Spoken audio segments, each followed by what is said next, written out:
He said nothing. He set down his mop, walked to the front of the room, and picked up the pen. The room went quiet in the way that rooms go quiet when something is about to go wrong, or when something is about to go very, very right, and no one can yet tell which. His name was Edmund Kowalczyk, and most people at Hargrove Medical Center in Toronto had never had reason to learn it. He was the man who emptied the bins on the 3rd floor. He was the man who restocked the paper towel dispensers in the staff washrooms and mopped up the spills that happened, quietly and without comment, after the worst nights in the oncology ward. He wore a gray uniform with his name stitched above the left breast pocket, but in 17 years at the hospital, fewer than a dozen people had ever looked at it long enough to read it. Edmund was 59 years old. He had the hands of a man who had worked with them his entire life, broad across the knuckles, calloused at the palm, permanently reddened along the fingers from the cleaning solutions he used. He drove a 2004 Civic that had been white once and was now a color that had no proper name. He ate his lunch in the basement staff room at the same table every day, the one beside the vending machine that was always out of the orange juice, and he read. Not the news on his phone, not a magazine from the rack near the entrance. He read dense, technical things, the kind of paperback books with broken spines and handwritten notes crowding every margin, the kind of books that had no business being in the hands of a hospital custodian, if you believed such things had a business being anywhere in particular. He had 2 daughters, both grown. He lived alone in a house in Scarborough that he had owned outright since 2011. He did not talk much. He was not unfriendly. He simply seemed to exist in a slightly different layer of the world from the people around him, present, attentive, unhurried, as though he were watching events from a vantage point that no one else had thought to occupy. No one at Hargrove Medical Center knew that Edmund Kowalczyk had, for 11 years, been quietly contributing solutions to a statistical modeling problem that had baffled the hospital's research division. No one knew because he had never told them. The problems came to him through the hospital's internal suggestion portal, an anonymous online system that the administration had set up to collect ideas from staff and had largely forgotten about. And he submitted his solutions the same way, anonymously, methodically, without expectation of anything in return. He had not done it for recognition. He had done it because the problems were interesting, and because he had always believed that a problem worth solving was worth solving by whoever was capable of solving it, regardless of what floor they were assigned to clean. The meeting was held on a Tuesday in March, in the large boardroom on the 7th floor with the floor-to-ceiling windows that looked out over the Don Valley Parkway. Edmund was not supposed to be there. He had been scheduled to clean the room at 3:30 after the meeting ended. But the meeting ran long. These things always did. And at 3:20 he came in with his cart to collect the coffee cups from the credenza along the wall, because the next group was booked for 4 o'clock, and someone had to make the room presentable. He moved quietly. He kept to the edges. He had been doing this for 17 years. At the head of the table, Dr. Vanessa Holt was presenting to the hospital's research steering committee. She was 43, the head of the biostatistics division, and she had been brought in 18 months ago from a research hospital in Vancouver specifically to solve the problem that had, in fact, already been solved, though no one in the room knew it yet. She had dark hair pulled back severely, reading glasses pushed up on her forehead, and the precise, impatient manner of someone who had never needed to slow down for anyone and saw no reason to start. She was explaining the statistical model. "The key breakthrough," she said, pulling up a slide, "is in the weighting correction applied to the longitudinal cohort data. This adjustment, which our team developed over the past 14 months, resolves the systematic bias that had been skewing the mortality predictions by as much as 18%. She advanced the slide. The committee members nodded. One of them, the hospital's chief medical officer, Dr. Paul Renner, leaned forward with his reading glasses on. Edmund reached for a coffee cup near the end of the credenza. His cart made a small sound. "Could you?" Dr. Holt paused. She looked toward the sound. She found Edmund. "Could you come back? We're in the middle of something." "Of course," Edmund said. "Sorry to interrupt." He began to move his cart toward the door. "Actually," said Dr. Renner, looking up from the slide on the screen. "Edmund, hold on a moment." Dr. Holt looked at the CMO. The CMO was looking at Edmund. This was already unusual enough to make her pause. "You're Edmund Kowalczyk?" Dr. Renner said. "Yes," Edmund said. "Third floor custodial?" "That's right." Dr. Renner took his glasses off. He was a man in his late 60s with a deliberate, unhurried manner, and in that moment he wore the expression of someone assembling pieces into a picture he had not expected. "You use the staff suggestion portal. The anonymous submissions." The room was quiet in the way boardrooms are quiet when something has arrived without being invited. "I have," Edmund said. He did not add anything to this. Dr. Holt looked from the CMO to the custodian by the credenza. She said carefully, "I'm sorry, is there something I'm missing?" "The weighting correction," Dr. Renner said. He was still looking at Edmund. "The one you just presented. The model your team built over the past 14 months. "Yes, I received a submission through the portal in 2022. January. It described an identical correction, down to the structural logic." He paused. "I'd like to know if Mr. Kowalczyk submitted it." The temperature in the room changed in a way that had nothing to do with the HVAC system. Dr. Holt set her clicker down on the table. She looked at Edmund with the expression of a person who has just been handed a document they were not prepared to read. That's not possible. This methodology draws on 14 months of work from a team of 6 researchers with doctorates in biostatistics." "I'm aware," Dr. Renner said. He was not at this moment talking to her. Edmund stood by the credenza with his cleaning cart and said nothing. He had the look of a man who had known this moment was possible and simply been waiting to see how it arrived. "Did you submit it?" Dr. Renner asked. "I submitted something," Edmund said. "In January 2022. "Yes," someone at the table exhaled. Dr. Holt said, "I don't, you're the custodian." She's heard herself say it. She did not apologize for it. She pressed on. "You're telling me you submitted a biostatistical model through an anonymous suggestion portal in 2022 that predates and mirrors the methodology my team has been developing for over a year." "I submitted a proposed correction to the cohort weighting issue," Edmund said. "I noticed the bias in the mortality data. It seemed like a solvable problem. You noticed?" She stopped. "How? How did you notice a bias in data that you don't have access to?" "The de-identified summary reports are published in the internal newsletter every quarter," Edmund said. "I read them." "Everyone on staff receives the internal newsletter," she said. "Yes," Edmund said. There was a silence. "And you? What? You just looked at the summary tables and identified a systematic weighting bias." "It took me a few quarters to be certain," he said. "The pattern wasn't obvious from the first report." Dr. Holt looked at him for a long moment. Then she looked at the slide behind her. Then she looked back at him. Something was shifting in her face. Not capitulating, not yet, but moving, the way ice shifts before it breaks. "What's your educational background?" she asked. It came out more bluntly than she intended. "I have a bachelor's degree in mathematics from the University of Warsaw," Edmund said. "I came to Canada in 1993. I couldn't get the credential recognized. I found work where I could." The committee member nearest the window, a woman named Dr. Sandra Cho, looked down at her notepad. "I kept reading," Edmund said. "It's not hard to keep reading." He had kept reading since he was 8 years old, in a flat in Krakow where the shelves were full of his father's engineering texts, and the winters were long, and there was nothing else to do.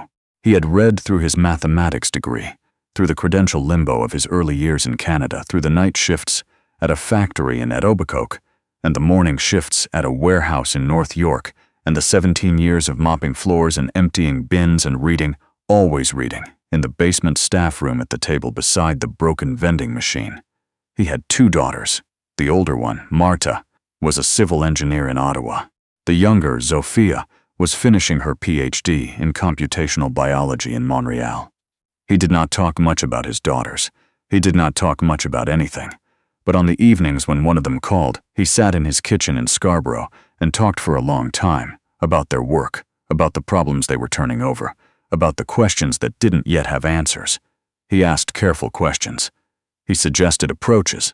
Marta had once told her husband that her father was the sharpest person she had ever known and that no one at his job had any idea. Her husband had found that hard to believe. He was finding it slightly easier now. Dr. Holt asked for the original submission. Dr. Renner had it pulled from the portal archive. It was 4 pages, typed in a clear, dense style, with the mathematical notation written out longhand in the scanned document because the submission form had not accepted formula formatting. She read it at the boardroom table while Edmund waited by the door because no one had explicitly told him he could leave and he was too polite to go without being told. The room was very quiet.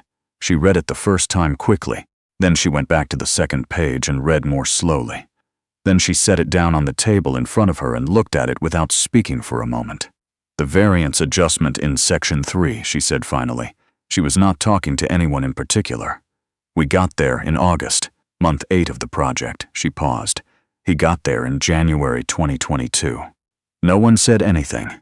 She took her reading glasses off her forehead and put them on properly and read the third page. The room stayed quiet. One of the committee members poured himself a glass of water and set the pitcher down without making a sound. She stopped. She started again. This is substantially correct. The foundational logic is, it's sound, more than sound. She looked up at Edmund, who was standing near the door with his hands resting on the handle of his cart with the patience of a man who had nowhere in particular to be. "Why didn't you sign it?" she asked. Her voice had changed. It was still precise. The impatience had gone out of it. "I didn't think the signature would help it get read," Edmund said. She considered this. It was, she recognized, probably true. "Why didn't you follow up?" she asked. "I followed up once," he said. "In April 2022.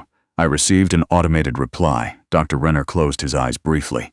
"The portal," he said. He said it with the flatness of a man addressing a long-standing institutional failure. The portal was managed by an intern that year and the follow-up system broke down in February. He looked at Edmund. "I'm sorry, we missed it." "These things happen," Edmund said. "They shouldn't," Dr. Renner said. What happened in the weeks that followed was quieter and slower than anyone would have made it in a film. There was no ceremony. There was no public announcement, no hospital-wide email, no press release that named Edmund Kowalczyk or described what had been found in the portal archive. There was a series of internal meetings and a review of the model and several careful conversations between the CMO and the head of research administration about attribution and credit and what the appropriate institutional response looked like when an organization discovered it had been ignoring a solution for 3 years. Edmund continued to work his shifts. He mopped the floors on the 3rd floor. He restocked the paper towel dispensers. He ate his lunch at the table by the broken vending machine and read. He did not tell anyone what had happened in the boardroom. He did not need to. Word in a hospital moves the way things move in enclosed spaces, without formal channels, without authorization in the way that air moves. By the end of the week, people on the 7th floor knew. By the middle of the following week, people on every floor knew something, though the details were variable. Some version of the story had Edmund presenting the model himself in the boardroom. Some version had him contradicting Dr. Holt in front of the entire committee. Some version had him shouting. None of these versions were accurate. The accurate version, a quiet man collecting coffee cups, a question from the CMO, 4 pages of mathematics that had been sitting in an archive for 3 years, was in some ways less dramatic and in other ways more so, depending on what you believed about the world. Dr. Holt asked to meet with Edmund on a Thursday afternoon in a small conference room on the 4th floor, with coffee from the machine down the hall that was better than no coffee but not by much. She arrived first. She sat across from him when he came in. She said, "I owe you an apology." Edmund said, "You don't need to." "I think I do," she said. "What I said in the boardroom, that it wasn't possible. I said that before I had looked at the evidence. That wasn't good science and it wasn't a fair assumption." Edmund wrapped both hands around his coffee cup. "You were working from reasonable priors," he said. "Most people in my position don't have a background in statistical modeling. Most people in your position," she said, "are also not contributing to research they're not paid for and not recognized for." He looked at her. "It was an interesting problem," he said. That was enough. She studied him for a moment. There was something in the way he said it, without performance, without bitterness, without the pointed emphasis of a person making a point, that told her he meant it exactly as he had said it. No more and no less. "I've been in this field for 20 years, she said. "I've had graduate students who couldn't do what you did in those 4 pages. "You've had graduate students who couldn't do it yet," Edmund said. "They'll get there. It takes time to see what the data is really saying." She was quiet for a moment. "How did you learn this? On your own?" "Mostly," he said. There are good textbooks. There are university libraries that let the public in on Saturdays. There is a lot of time if you use it, she said. Do you ever think about? She paused. She reformulated the question. Has it bothered you? Working here, all this time, knowing you had this knowledge that no one was using. Edmund thought about this in the particular way he thought about things, without hurrying, without performing consideration, actually considering. Sometimes, he said, when I was younger more so, I had a version of this conversation with myself for several years. He paused, but the knowledge doesn't disappear because no one knows about it. The problem still gets solved, the ceiling gets cleaned. He looked at her steadily. I learned to find that sufficient. She didn't say anything. She said, I don't think I'm explaining it well. No, she said. You're explaining it fine. I'm just not sure I'd be capable of it. You might be, he said, if the circumstances were different. The formal acknowledgement came 6 weeks later in a letter from the hospital's research administration, thanking Edmund Kowalczyk for his contribution to the statistical methodology now underpinning the hospital's mortality prediction framework. It was signed by Dr. Renner and by the chair of the research committee. It was written in the careful, measured language of institutions making amends in ways that stop well short of admission. He read it at the table by the vending machine and folded it and put it in his jacket pocket.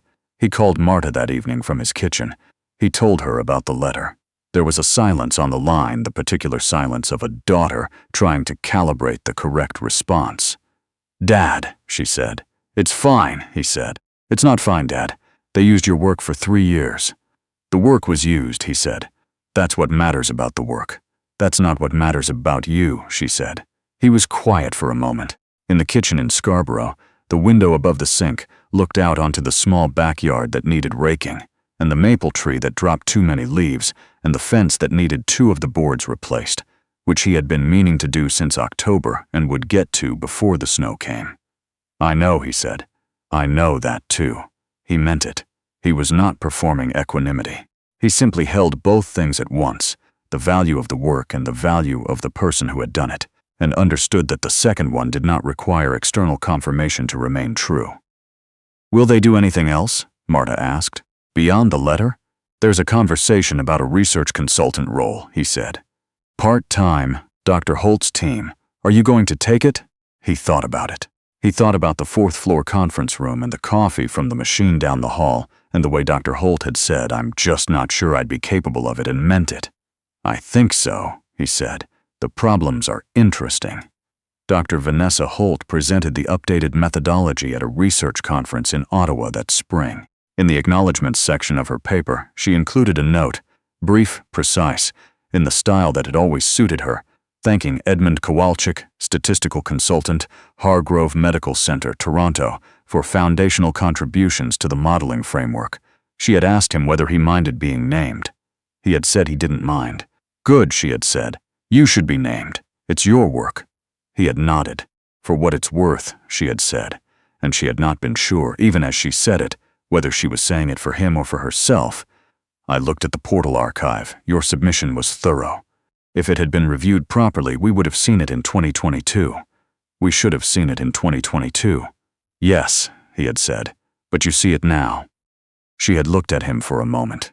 She was a person who liked to have the last word, not from vanity but from precision. She liked to leave a conversation at the right place. With Edmund Kowalczyk, she always found that he had already arrived there ahead of her. I do see it now, she had said. In June, on a Tuesday after his shift, Edmund walked to the hospital library on the 2nd floor, a small room that most of the staff walked past without stopping, and returned the 2 textbooks he had borrowed in February. He checked out a monograph on Bayesian inference methods that had been sitting on the shelf since 2019, which he could tell from the stamp on the inside cover because he always looked. He took the stairs down to the basement. He changed out of his uniform in the locker room. He put on the jacket he had worn since 2017, which had a small tear along the left cuff that he had stitched up himself and which fit him correctly. He walked out through the staff exit into the June evening. The Don Valley was audible from the parking lot, a low, continuous sound beneath everything. The trees along the ravine were fully leafed out, the deep green of early summer, and the light came through them at the angle it only comes at in the last hour before it goes. He unlocked the Civic. He set the monograph on the passenger seat. He drove home to Scarborough through traffic that moved the way Toronto traffic moves in the evening, with resignation, with patience, with the understanding that you will arrive when you arrive. The maple in the backyard still needed raking. The fence board still needed replacing. He had not forgotten. He would get to them.